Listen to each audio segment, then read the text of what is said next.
the impact of research is able to help NSA execute its missions. We've got close to 600 scientists that actually do research, and it both enables us to do internal research, but also work with the best in academia and industry. We use machine translation as a way to enable humans to do triage on communications so that the humans can use their smarts to put pieces together and create intelligence for our policymakers and our warfighters.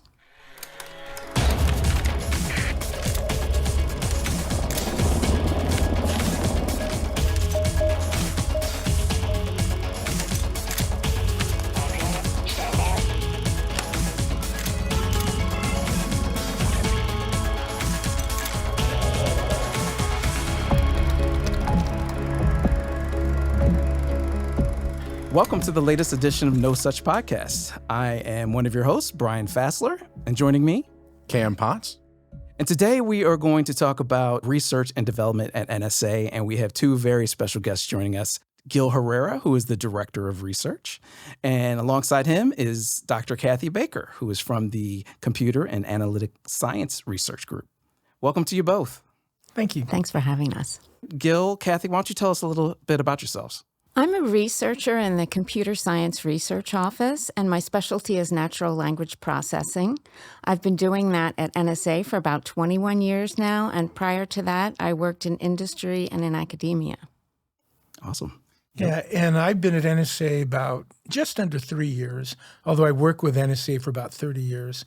I retired from Sandia National Laboratories to be Director of Research because NSA is a great place to work, and I wanted to end my career in service to the nation. Outstanding. Gil, let's start with you. NSA's research organization is the largest in the intelligence community. Can you talk through a little bit about the history of it? How did it get started, and why was it founded in the first place? Yeah, in fact, it's not only the largest, but it's arguably the oldest as well. The genesis goes back to 1917 when there was something called the Army Cipher Bureau that was formed. After the war, it was located in Manhattan, was largely civilian run.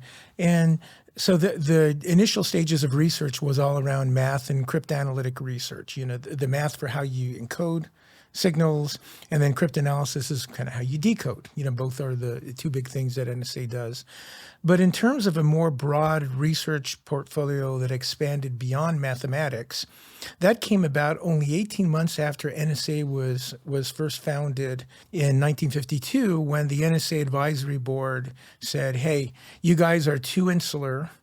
You need a research institute that does unclassified work that is off of the main campus, where you can interact with industry and academia in an open environment.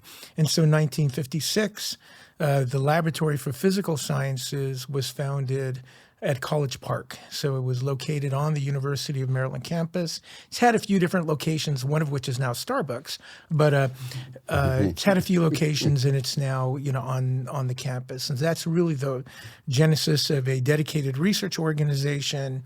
Since then, it's expanded consistent with NSA's broad missions. We do scientific research in support of the mission, but it's targeted, towards the mission. So it doesn't do all areas of science, but very select areas. Another important factor to remember in terms of why we're such a large research group is what happened when the Cold War ended. At that point in time, there was a peace dividend that the country demanded, and there was pretty much a pause in hiring in federal positions, particularly in research. But NSA was very prescient, and instead of eliminating its research organizations, it held fast and maintained research groups that actually do research. So most of the other IC elements, the research organizations primarily are sponsors of research.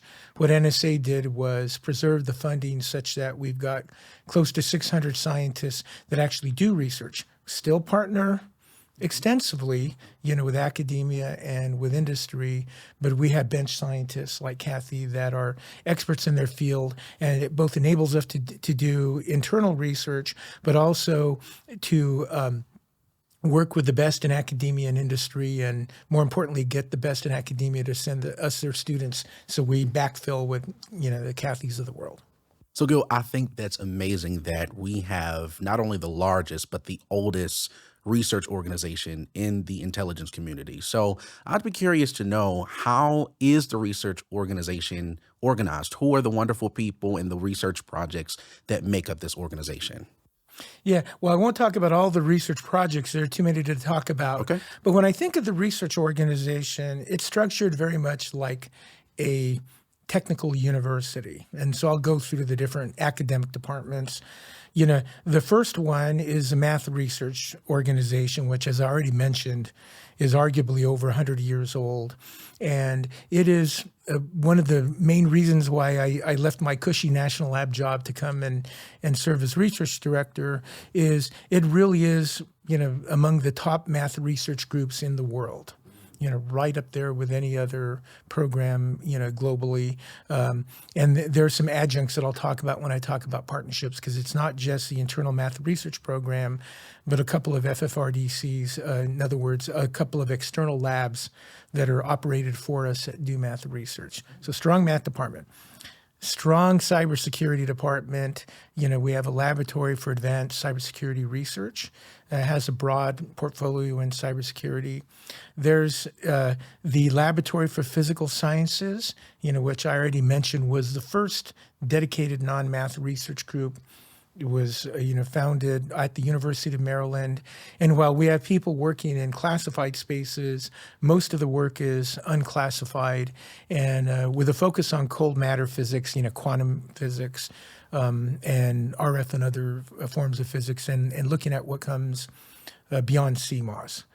Then we have a group that was spun out of our physical sciences research. I call it like our electrical engineering department, but what it really is, it's a laboratory for telecommunication sciences. And it was spun out at the time that the internet was first really blossoming, about 30 years ago, when we realized that communications is changing. It's not going to be analog. It's going to be primarily digital.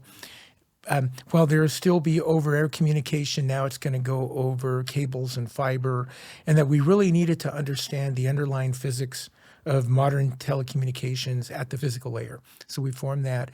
And then the last research organization we have is one that Kathy's in, which is, I call it our app developers, but it's really our organization where computer science meets the rest of our research organization. So they have a broad portfolio where they do a lot of analytical work. Of course, artificial intelligence is part of that analytical work. But they also work on other kinds of apps, for the analysts, for the young analysts, many of whom are in the United States military, and they need the best tools, and they're dedicated to making those. So effectively, that is how we're structured. We work extensively with, partners, both those that we effectively own and those that we don't. And we'll talk more about that a little bit later. Gil, you talked about the advancements, especially in technology, in math, and in science. How does the research organization stay ahead of this technology that can change at the speed of light? Yeah, there are really two critical elements, and it's people and facilities. So what do we do? Let me start with the second one first, the facilities and infrastructure. NSA is dedicated to providing a research environment that is at the leading edge, whether it be in the Laboratory for Physical Sciences, which, if you look from a publication perspective, is among the world's leader in quantum computing research, or if you look at, our computer science department that Kathy's in, where NSA has, among the best computing capabilities, anywhere in the world. So we provide the right kind of infrastructure, and then that helps us attract the kind of people like Kathy and others that want to come, not only because we have other people that are very tops in their fields, and we have a reputation that attracts partnerships, but equally as important because they have an opportunity to come into work every day on a mission that they know is important. Whether it be wars or balloons, you have an opportunity to see how the impact of research is able to help NSA execute its missions and do so in a manner that informs policymakers, that protects everybody who is out there, working to keep this nation safe. And so infrastructure, best people, best missions. Okay, so Gil, you touched a bit on public impact. Could you now expand on the public impact of NSA's research organization?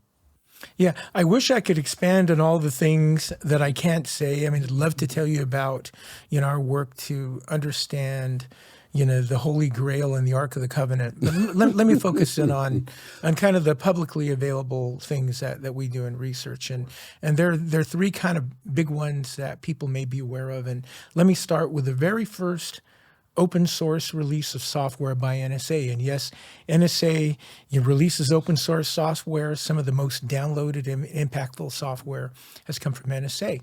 And it was something called SE Linux, Security Enhanced Linux, which makes sure that when you download an app, and this is for Android users, sorry for the Apple users, but, that you can't take benefit of this download. But it's a thing that when you download an app, it prevents that app from communicating with other apps that maybe you don't want it to communicate with, or the kernel or other aspects of it. So it makes by default that any new app cannot get information from other apps. It makes you go through security hurdles with security measures that I won't go into now, but are so impactful that every Android phone, there are billions of them, has this NSA software. We supported it for about 10 years, and then now there's a foundation that actually manages that. So that's one example. Another one that we're just past the 5th anniversary of the release is something called Ghidra. It has the coolest logo of any kind of app you want to see. I wish we could show it on this podcast. Research does cool things. You should see our own logo. We're a really cool place to work. So for all of you out there who are hearing this, you want to come here and work. But let me talk about Ghidra instead of recruiting. So Ghidra is a tool used by cybersecurity professionals to do software reverse engineering. Now, why is that important? Because let's say that you have an app that you're putting on your phone or your computer. You want to make sure that that app is exactly what it's intended to do, and it doesn't have any kind of hidden features. And utilizing Ghidra, you're able to reverse engineer and see what does this software really do. And it's a tool that was announced by our former cybersecurity director, Rob Joyce, in the 2019 RSA convention, and announced that it was going to open source. And in day one, there were 50,000 downloads. And I don't know how many downloads have gone since then. NSA Research is still maintaining this tool. And we just released, I believe it was Ghidra version or Mod 11, so we make corrections when we find or enhancements, as does the community because it's open source. And again, it's a very effective tool.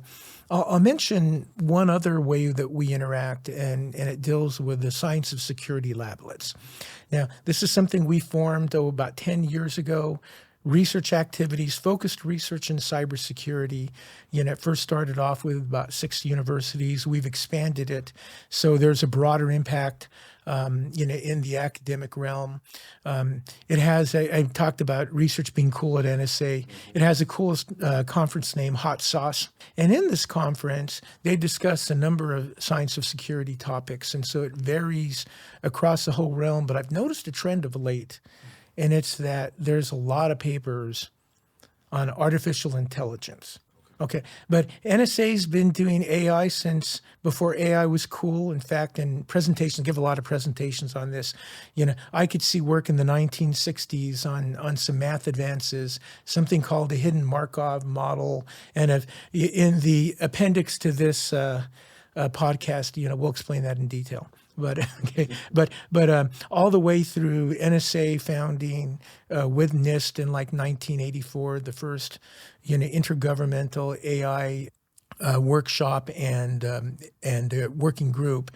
But the real expert in AI sitting next to me, and maybe this would be a good opportunity for us to transition, and we could talk about at least one very impactful part of artificial intelligence that NSA works in every day. Yeah, no, that's a great opportunity to segue here. So, Kathy, Gil talked about some really, high-level projects that the research organization is taking on, and obviously, behind any big project, there's a lot of technology that underscores the support of that. So, can you talk to us about your area of expertise, machine translation? Can you tell our listeners what exactly is machine translation, and why is it so important to the NSA?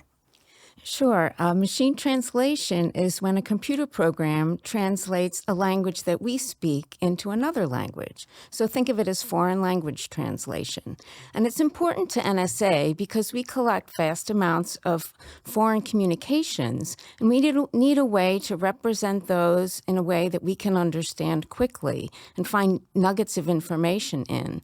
So we use machine translation as a way to enable humans to do triage on communications so that the humans can use their smarts to put pieces together and create intelligence for our policymakers and our warfighters. Okay, so here at NSA, we have human linguists, those that specialize and have expertise in language, in foreign language. But then we also have machine translation, which is happening that actually allows computers to learn like humans. So are human linguists still needed here? Oh, absolutely. Our linguists, as we refer to them, our language analysts, are critical to our missions. Okay. They have the smarts to understand nuance in language, and they can look at a machine translation, know that it's not good or good enough to use for a more junior linguist. And they can also make corrections that artificial intelligence algorithms can use to get smarter. So we'll never get to a point where we won't need our human linguists. Okay, so people are always in charge. Yes, Yes. that's very reassuring. Can you tell us, what is at the cutting edge of machine translation at NSA? Well, right now we're looking at algorithms that are called deep learning. And deep learning is a form of learning where the computer is kind of mimicking the way the human brain works. It's inspired by the human brain. And the computer will create an interconnected network based on the patterns that it observed in language.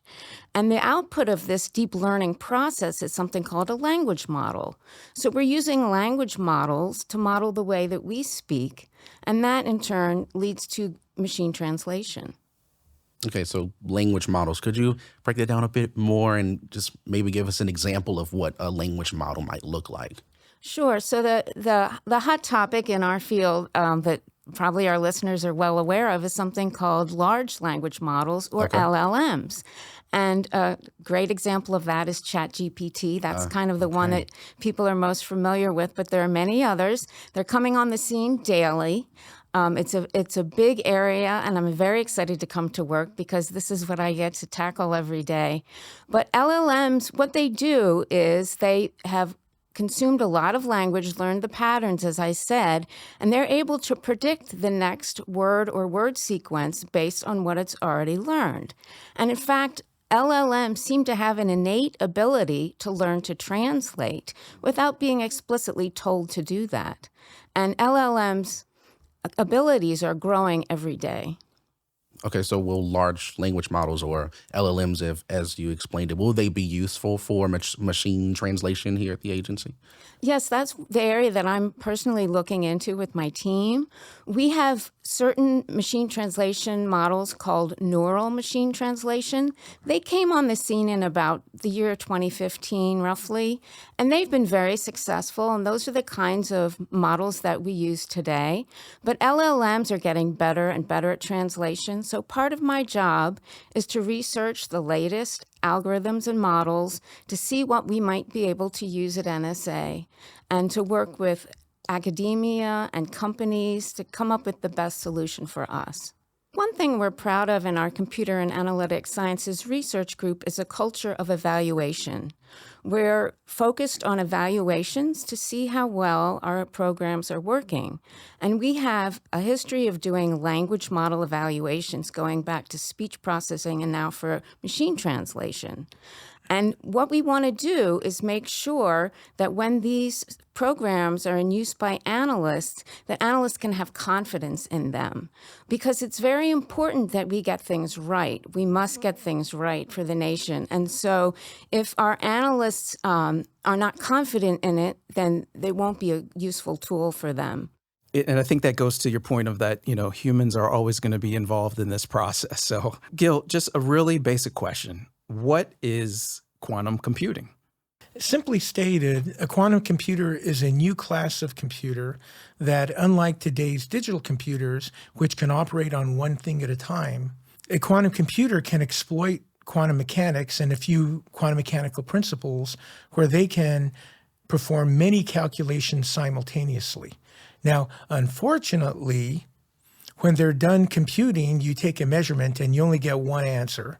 So a quantum computer wouldn't be good for things that involve like sorting.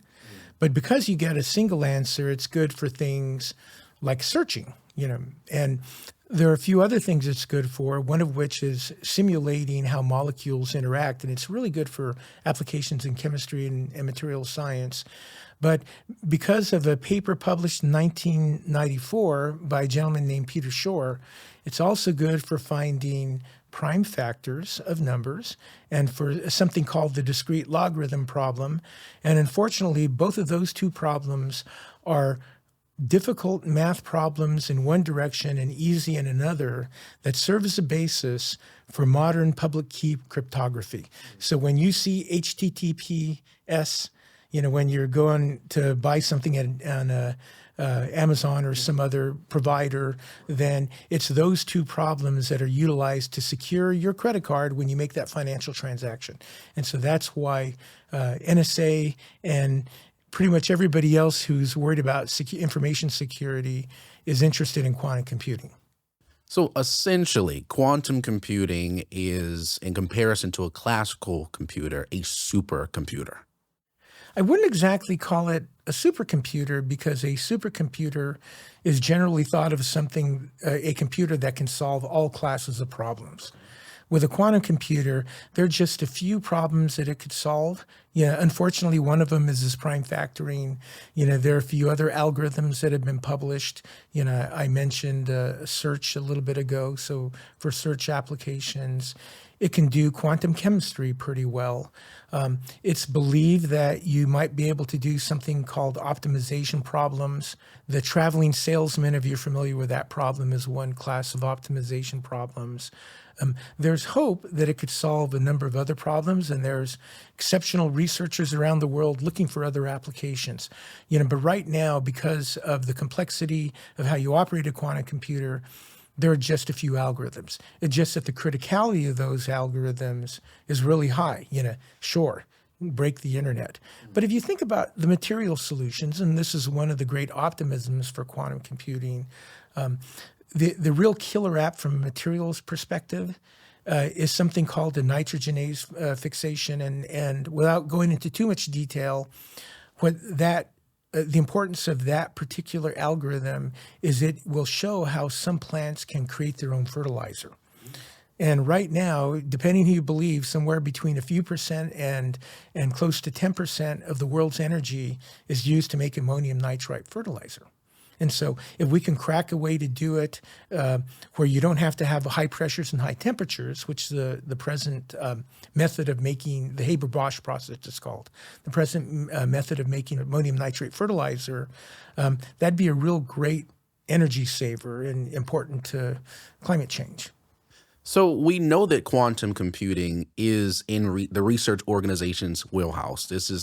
You all have the subject matter expertise in that area. But why would NSA care about quantum computing? Well, after Feynman made his speculation, everybody was following quantum computing because it seemed interesting.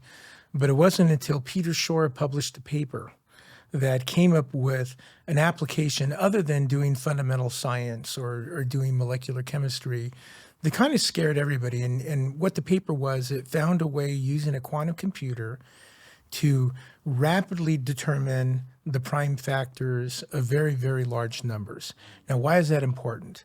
Because if you look at public key encryption, and at that time, public key encryption was about maybe a 15-year-old field.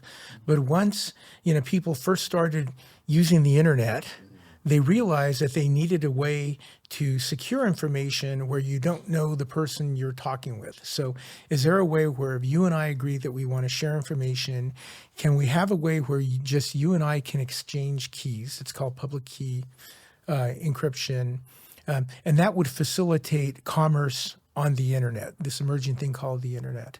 And so Shor's algorithm showed that if a quantum computer could be built, then all of that is in jeopardy, and that would really impact global commerce. And but not only global commerce, the intelligence community and the Department of Defense, within all national security systems, also use those same methodologies, to share information. So it was not only a national security threat, from an economic perspective, but also from, a foreign intelligence perspective, a DoD perspective. So we knew it was something really, really important that we needed to follow. And so immediately we began funding research externally and then developing an internal program in quantum computing. So, Gil, what role does quantum information science play in some of the things that you said? Yeah, well, quantum information science, by definition, is a little bit broader than what we've been talking about in quantum computing. It also includes something called quantum sensing and also quantum communication. Sensing is more mature. It's already used in a lot of applications, precision timing, detecting these gravity waves that you've read about, they use a certain class of quantum sensing. But quantum communication is probably a bit more relevant to NSA's mission, for a variety of reasons. One is if you could find a way to create what is now called the quantum internet, it'll develop a lot of new tools and applications that'll be important in computing, like a quantum memory, which kind of doesn't exist. The fact that there's not a quantum memory is the reason why quantum computers really can't do sorting, but they can do searching, right? Because in any application where you need to have a memory, quantum computers struggle with. But more importantly to NSA and our national security mission is that there has been proposed now for over 30 years exploiting quantum mechanics in order to make a way to do secure communication. It's called quantum key distribution. And in this method, you exploit some of the weird quantum mechanical effects so you can actually exchange secure information with somebody. Now, you do it in the open so anybody can read it. But because of quantum mechanics, if anybody does read it, you detect that and you don't use the information. And so this is a way to do a key exchange where you either find a way to share it securely, or somebody has listened in and so you don't use it. You don't encrypt information utilizing that key. Now, it's a really interesting field. NSA's been involved in it for over 20 years, but quite frankly, due to implementation difficulties and due to some of the vulnerabilities that exist in existing systems, and these are well known, you could look it up on the internet, NSA will not approve the use of that class, the quantum key distribution, that class of key exchange for any national security systems. I personally have stated in public talks that I believe there are a few use cases, but they're very limited and they wouldn't involve national security information. So it's good to know that NSA has, is, and will always be on the front lines of the quantum conversation. So that leads me to my next point. I can imagine that doing all this research on quantum and other subjects requires a lot of people to get the job done. And I know we've been talking about how the organization is the largest and the oldest in the intelligence community, but it's important to still work with others to get the job done. So Gil or Kathy, or even the both of you, could you speak to the importance of research partnerships as you continue to advance intelligence through science? Yeah, and let me back up because we partner in a lot more than just quantum information science. And so let me talk about the few classes of way we partner.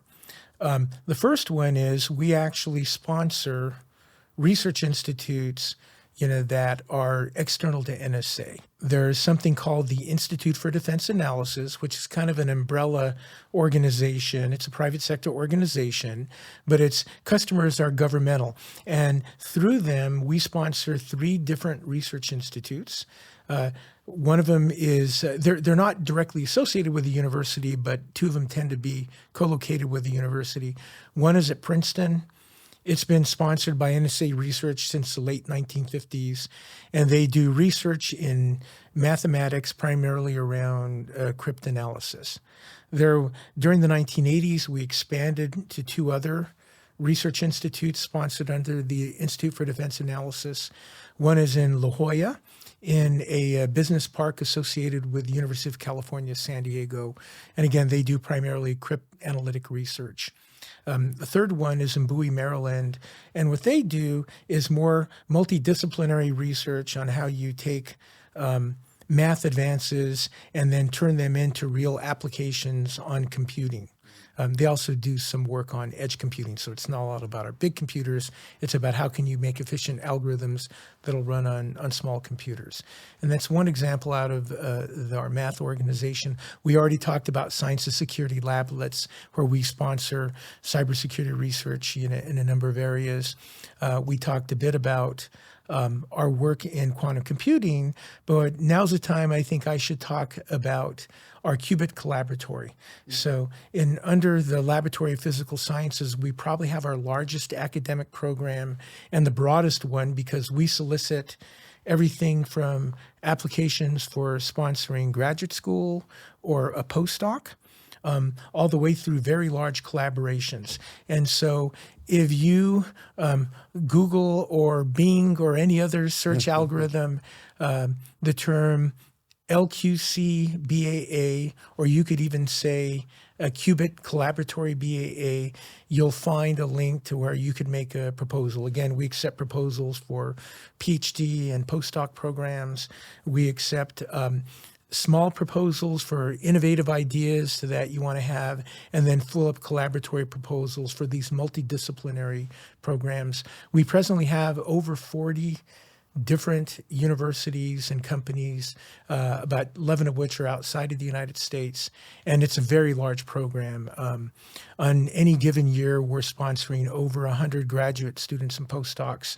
We also, though, have other research institutes that aren't associated with either math or quantum, and they principally evolve in our work in analytics. So we have a Laboratory for Analytical Sciences, which is at North Carolina State University. There they work a lot on big data analysis and on artificial intelligence.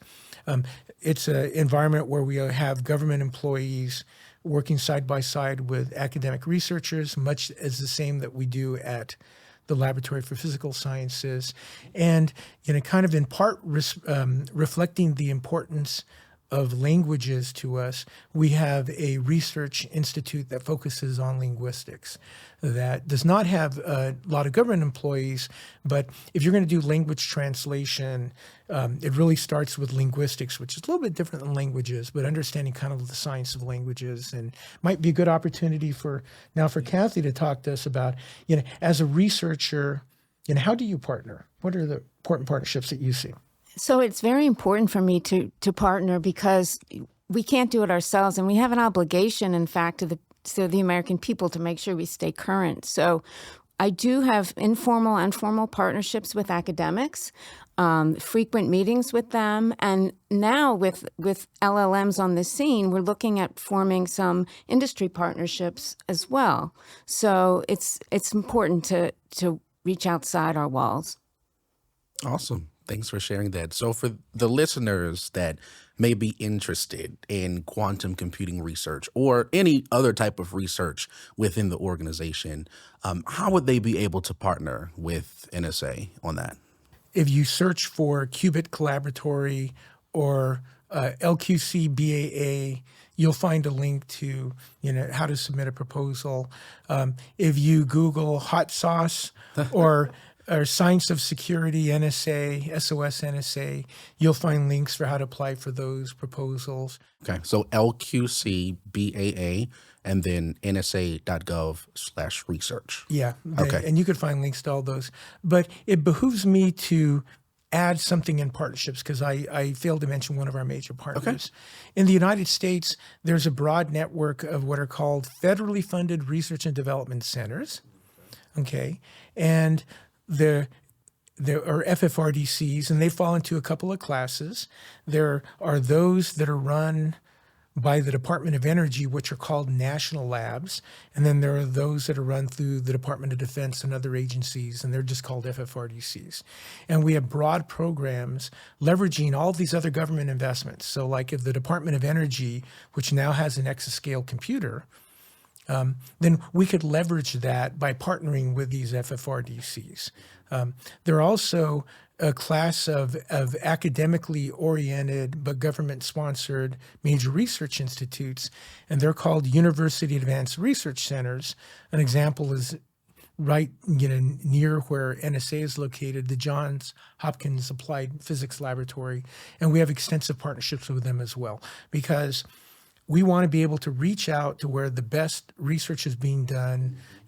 We have a good internal team, but it's kind of small compared to the broad world of research. So we want to reach out to academia, but also to other government agencies that have very, very strong research programs, and we want to leverage those people and talents as well. Okay, so those resources for our listeners that may be interested in quantum computing research or any other research for that matter is LQCBAA, Hot Sauce, which is HOTSOS, and NSA.gov/research. Is that correct? Yes, it is. And encourage everybody to go there. I should mention one other site for our listeners, and that is intelligencecareers.gov. Okay. Because we want you to apply for our grants, but we also want you to apply for our jobs. Perfect. Thank you. All right, so Gil, Kathy, we talked a lot about some really important topics that research is involved in. Let's talk about the future. What are research's biggest priorities? What are your care-abouts? And what are the challenges that you foresee in the future? Well, our biggest care about really is the mission and getting the mission done and serving the folks who do the mission every day. So one of our challenges is being able to anticipate what research is coming down the pike that will be most applicable to our analysts and analysis in general. Another challenge we face, which I know a lot of technical workplaces face, is hiring and getting a technical workforce that is equipped to meet the challenges. So Kathy, it sounds like a really exciting place to work. Yes, I really look forward to going to work every day. First of all, there's so much happening in artificial intelligence right now. I just hit the ground running trying to catch up. And the second thing is that I have some great colleagues that I work with. And so we're a great team, and I look forward to working with them every day. Yeah. As research director, I really need to think strategically about the future, right? And, obviously there are a lot of emerging areas, we talked about two of them today, AI and quantum, and there are others, there's what comes beyond 5G, a number of them. But what I really struggle with every day is how do we balance the very short-term applied work, which there's a lot of emergencies and crises, and you always want to help, but while still maintaining focus on kind of what comes next. And then, of course, the very long-term strategic items. And that goes for not only, what kind of work we do, it influences our hiring program, where we hire, and our infrastructural investments. What are the right tools to invest in? And so I spend a lot of time thinking of that. But also, another main challenge is it's one thing to do the research, but research only matters when it goes to mission, right? We're a mission organization. The research needs to be tightly focused. There's a lot of really cool areas to think about in some of these emerging fields, but we really need to focus on what's going to make a difference to the warfighter, what's going to make a difference to our national security systems. Those are where we need to place our focus. And then, of course, making sure that they're compatible with the broader needs of our operational groups and the groups that maintain our capabilities to be successful. But let me reiterate a point I made earlier about it's all about the people ultimately, right? Ultimately, the single most important thing is the people. So we need to create an environment within research that is both intellectually fulfilling, but also something you want to come to do every day. You got to make it fun and exciting. And the way you do that is by hiring the best people, getting the best place to work, enabling the kind of partnerships that are going to allow people to do incredible scientific work. And that's something that we offer in NSA research today, and I'm committed to sustaining well into the future. Outstanding. Gil, Kathy, thank you so much for joining us today and sharing some just outstanding information about the important work that you do. And as Kathy alluded to earlier, we can't do this alone. It's the partnership that we have with organizations outside of NSA. And Gil, as you spoke to, the people are super important. So with that being said, Gil, tell us, people that want to get involved and come and work and be a part of this great mission, where can they apply? What do they need to do to get more information? Yeah, I'd recommend you go to nsa.gov/careers, and there you could find about all the cool different kinds of things we do. STEM, language, other great things that we do here. And then when you're ready and decide which job you want, go to intelligencecareers.gov and apply, and rest assured you won't regret that decision. Well, thank you again for joining us. And thank you to our listeners for joining us for the latest episode of No Such Podcast. Once again, I am your co-host, Brian Fassler. And I'm Cam Ponce. Thanks for tuning in. Thanks for watching this episode of No Such Podcast from the National Security Agency. If you enjoyed the show, please leave us a review and make sure you're subscribed so you don't miss our next episode. For show transcripts and other information, please visit nsa.gov/podcast.